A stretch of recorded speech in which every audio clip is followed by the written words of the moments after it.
নির্বাচনের আগে সংস্কার চায় না জাতীয় পার্টি। জনগণ যাদের নির্বাচিত করবে তাদের হাতেই সংস্কার সম্ভব। সংস্কার বর্তমান সরকারের কাজ নয় বলেও জানান দলটির নেতারা। সকালে বনানী কার্যালয়ে জাতীয় শ্রমিক পার্টির এক অনুষ্ঠানে এসব কথা বলেন জাতীয় পার্টির চেয়ারম্যান GM কাদের।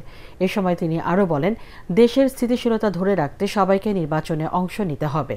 তবে অন্তর্বর্তী সরকারের তত্ত্বাবধানে সরকারি অর্থে যে কিংস পার্টি আসছে তারা এই সরকারের আমলে নির্বাচন করলে ভোট সুষ্ঠু হওয়া নিয়ে শঙ্কা প্রকাশ করেন তিনি।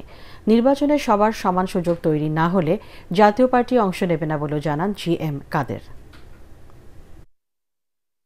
সংস্কারগুলো আপনারা প্রকাশ করেন, আমরা পরবর্তীকালে নির্বাচনের পরে যারা আসবেন তারাই এই সংস্কার দিয়ে ফাইনাল ডিসিশন নেবেন। আপনারা এখনই কোনো সংস্কারে হাত না দেওয়াটা ভালো, এটি আমাদের সাজেশন। আমরা সামনে নির্বাচনে অংশগ্রহণ করব নির্বাচনের পরিস্থিতির উপরে। যদি আমাদেরকে সেই ধরনের কোনো পরিস্থিতির শিকার হতে হয় যেখানে লেভেল প্লেইং ফিল্ড হবে না, যেখানে নির্বাচনের নামে একটা একতরফা নির্বাচন হবে এবং অংশগ্রহণ করে আমি শুধু তাদেরকে একটা বৈধতা দেব, এই ধরনের নির্বাচনে আমরা অংশগ্রহণ করব না।